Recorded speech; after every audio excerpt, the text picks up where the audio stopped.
गोदी में बिठाया और गोदी में बिठाकर प्रेम से पूछने लगा, तुम्हें सबसे इस संसार में सबसे प्रिय वस्तु कौन सी है तुम्हारी? तुम किसको चाहते हो?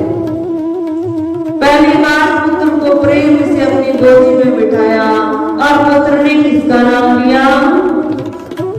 नारायण का। पिताजी, इस संसार में यदि कोई सबसे ज्यादा दुर्लभ है और जिसको प्राप्त करना सबसे ज्यादा दुर्लभ है और यदि प्राप्त हो जाए तो हम सब जीवों का उद्धार हो जाए।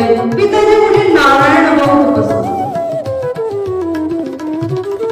जैसे ही ईश्वर नाम में पड़े और प्रहलाद पर अत्याचार शुरू हो गया। प्रहलाद पर हम सब भजनों के माध्यम से बहुत गाते हैं कितना अत्याचार हुआ, परंतु जिसकी रक्षा भगवान करते हैं। प्रहलाद तो नन्हा बालक जिसको सांसारिक विषयों का ज्ञात भी नहीं, किस प्रकार के सांसारिक विषय होते हैं और किस प्रकार की संसार की वृत्तियां हैं, जिसको बहुत हृदय छोटी अवस्था में भगवान से लिप्त हो गया, भगवान की भक्ति से ओतप्रोत हो गया, उसकी रक्षा स्वयं भगवान करते। जब वो राखे साया मार सके बालना बाका कर सके जो जग बैठे। भक्त प्रहलाद पर अनेक कष्ट आने लगे। कई बार पिता ने सोचा, माता को तो बहुत ममता है, अपने सैनिकों को आज्ञा दी और बालक को लिया महलों से और सैनिकों को कह दिया कि इसको अमुक जगह पर छोड़कर बस आना है और याद नहीं होना चाहिए। माता को भी कहा को भी कि मैंने प्रहलाद को साथ में लेकर अमुक स्थान पर छोड़ दिया। अब प्रहलाद को साथ में लेकर आए हैं और एक ऐसी जगह पर छोड़ा है जो बहुत विषैले सर्प, बहुत विषैले सर्प। अब प्रहलाद नन्हा सा बालक है। हिरण्यकश्यप सोच रहा है कि प्रहलाद कहाँ जाएगा और कोई एक विषैला सर्प भी यदि उसको स्पर्श कर जाएगा तो इसकी मृत्यु हो जाएगी। और सैनिकों को वही बिठाया कुछ दूरी पर कि जब ये मृत्यु को हो जाए तो इसके शरीर को भेज लेना, मृत्यु को प्राप्त हुआ है। अब वहां पर प्रहलाद भक्त को बिठाया। प्रहलाद वहां पर आया, देखता है सर्प है, परंतु देखकर खुश हो गया।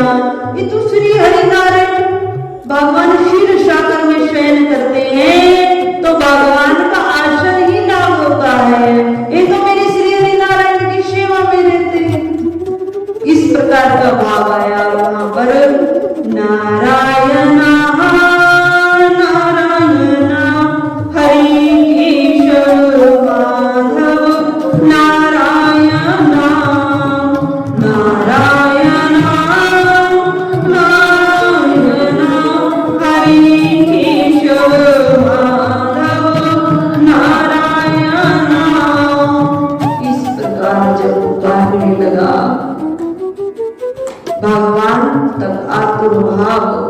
वह पहुंचा और भगवान ने तुरंत वो जो नाग थे वो सब क्या बन गए?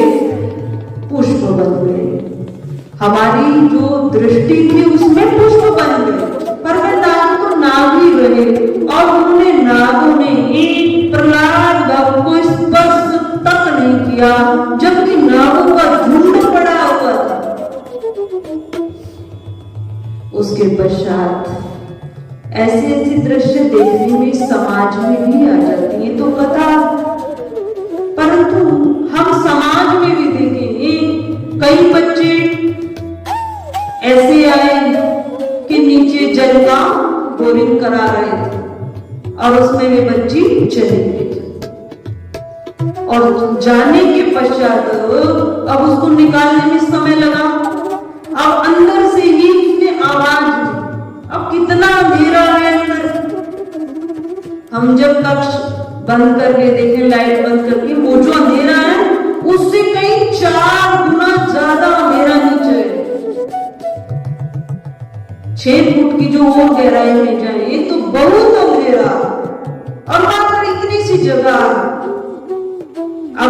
बच्ची नीचे जितना वो बोरिंग कराया है 400 फीट का वो पड़ी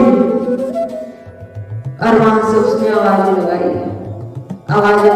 ऊपर किसी ने सुना है उसको निकालने में तो ये इससे ज्यादा दिन का समय लगा। अब देखो वो बच्ची सुरक्षित निकल आई, उसमें प्राण शक्ति रही। तो किसने वहां रक्षा की? भगवान ने उसकी रक्षा की। भगवान ने कहे या यूं कहे उसका विधि के विधान के अनुसार अभी समय इस संसार को छोड़कर जाने का नहीं था। अभी इधर उत्तर साइड में सुरंग में मजदूर फंस गए। कितने दिन लगे उनको निकालने? कम से कम 16-17 दिन का समय उनको लगा। 17 दिन का समय, और वहां कुछ नहीं खाया, कुछ भी नहीं खाया, क्योंकि था ही नहीं वहां कुछ खाने को। और जितने वो थे जिनकी डेड बॉडी निकल चुके थे, जिनका एक अनुमान था कि इतने मजदूर बाहर है और उस सुरंग से वे निकल जाए, वो सब मिल गए। तो जैसे ही वो बाहर आई है, सबसे पहले तो उन्होंने इस ब्रह्मांड को धन्यवाद दिया, क्योंकि वो पल पल वहां पर कह रहे थे ना जाने कौन से ऐसा दिन होगा हम उस आकाश को देखेंगे, हम बाहर आएंगे, हम बच भी पाएंगे या नहीं। परंतु विधि के विधान के अनुसार उनका समय जाने का नहीं था। उन्होंने वहां भी भगवान को पुकारा। कहते हैं भगवान की पुकार से जब हमें, तो भगवान तक पर पुकार नहीं पहुंची, वो मानव के रूप में ही तो पहुंचेगी। और उनको सुरक्षित बाहर निकाला गया, उनका चेकअप कराया गया बॉडी का कि इतने दिन तक रहिए, कोई अंदरूनी चोट तो नहीं। वो सब सुरक्षित थे, केवल कमजोरी थी कि 17 दिन तक कुछ खाया, जो कुछ पास था केवल उसका सेवन किया।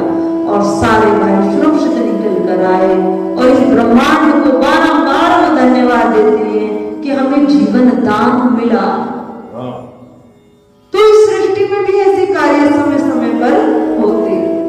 तो भक्त प्रहलाद ने भगवान को पुकारा, सर्पों से भगवान ने उसकी रक्षा की। समय और व्यतीत हुआ, सैनिकों ने देखा प्रहलाद सुरक्षित है, राजा को बताया, महलों में लाया गया।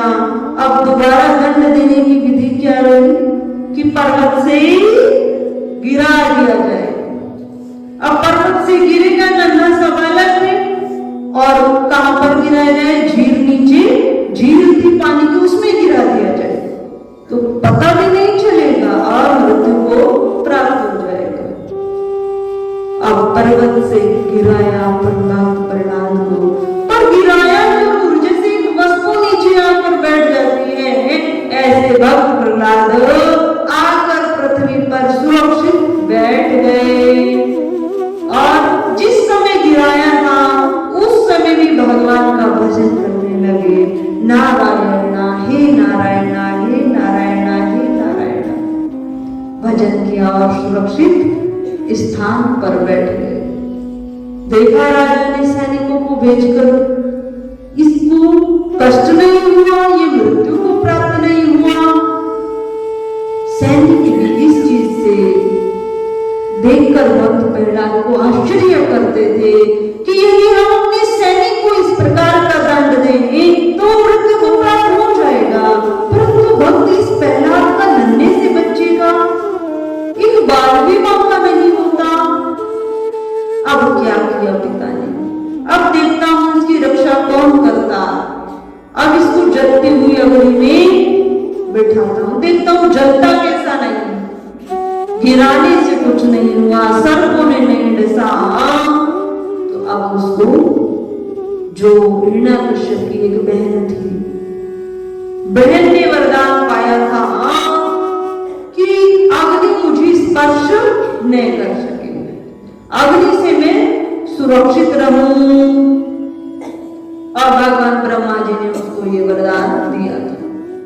परंतु वरदानों की भी सार्थकता कब थी? जब वे उसको उचित कार्य में प्रयोग करती। आज की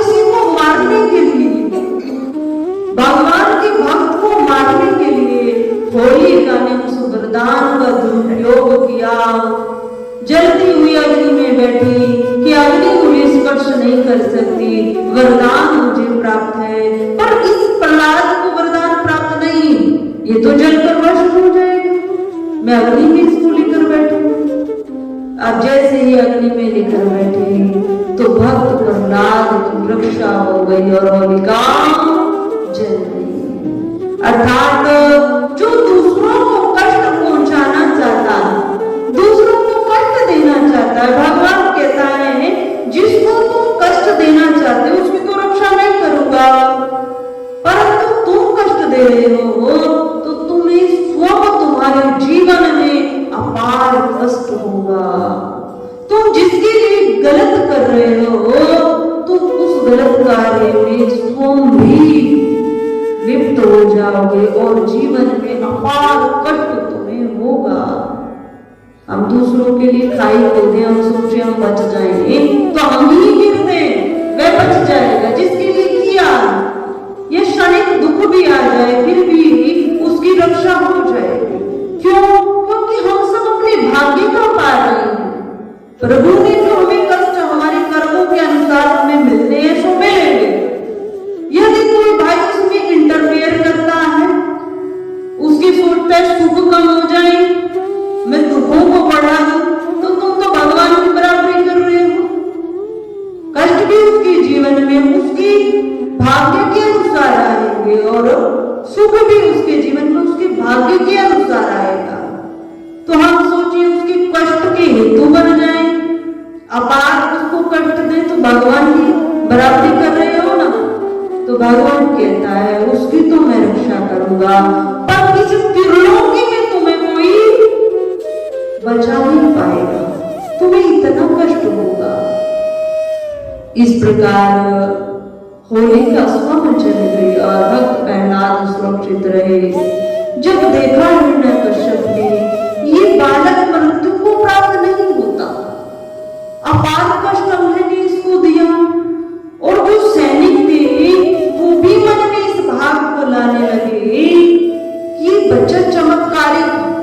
अब राजा के तो सामने जय जयकार करते, पर पीछे से उस बालक को नमस्कार करते थे कि बालक को चमत्कारिक शक्ति, पर राजा के सामने उसको दंड देते थे, राजा के सामने उसको प्रताड़ित करते थे।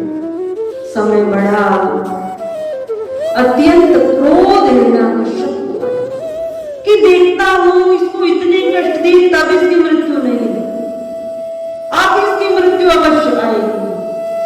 और जैसे ही उस गदा को उठाया और हिरण्यकश्यप चला जब प्रहलाद को मारने के लिए, तो पहले कहने लगा तेरी मृत्यु से पहले तेरे भगवान को मारता।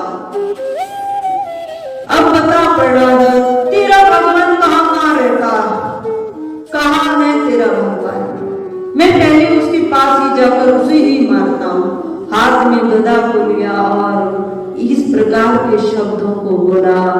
तब हिरण्यकश्यप के इन शब्दों को सुनकर भक्त प्रहलाद ने कहा, पिताजी मेरे भगवान तो सर्वत्र व्यापक, मेरे हरि नारायण सर्वत्र व्यापक, वो तो प्रत्येक कण कण में है पिताजी। अब जैसे ही शब्दों को सुना तो पिताजी ने कहा जब कण कण में है तो क्या इसमें भी है, इस खंबे में भी है? हाँ पिताजी, मेरे वह परम पिता परमात्मा नारायण इस खंबे में भी। अब जैसे ही इन शब्दों को भगवान ने सुना तो भगवान ने अपने भक्त की वाणी को सार्थक कर दिया और हिरण्यकश्यप ने अत्यंत क्रोध में होकर उस गदा को खंबे खंभ पर मारा। तो वहीं से भगवान श्री हरि नारायण नरसिंह के रूप में प्रकट हो गए। बोलिए श्री नरसिंह भगवान की जय। अब नरसिंह भगवान रूप के साथ नरसिंह भगवान उनका रूप देखा हिरण्यकश्यप ने, तो हिरण्यकश्यप को लगा हृदय में ना तो ये सिंह है और ना ये नर है, ना तो पूरी तरीके से सिंह है और ना ये नर परिवार का जब देखा तो अपनी मृदा तो स्नेह भर गया। जब किसी छोटे बालक का स्पर्श मिल जाता है तो जो क्रोध है ना वो शांत हो जाता है। तो भगवान का नरसिंह भगवान का जब क्रोध था, भक्त का स्पर्श किया तो वह क्रोध नष्ट हो गया। उसको गोदी में बिठाया और उसको प्रेम किया और भगवान ने भक्त प्रहलाद को आशीर्वाद दिया। आशीर्वाद के साथ वरदान दिया, भक्ति अखंड करने वाले मेरे परम भक्त तुम रहोगे, तुम्हारे राज्य में भक्ति प्रबल होगी, साधु संत महात्माओं की तुम सेवा करोगे और तुम्हें भक्ति को बढ़ाते हुए अपने जीवन को सार्थक करना है, भगवान के भक्तों की रक्षा करनी है। इस प्रकार की आज्ञा देते हुए भगवान अंतर्ध्यान हो गए। परम पूज्य श्री साध्वी ब्रह्म ज्योति सरस्वती जी के प्रवचन प्राप्त करने हेतु दिव्य वाणी चैनल को सब्सक्राइब करें, वीडियो को शेयर करें और अपने परिजनों पर अवश्य भेजें।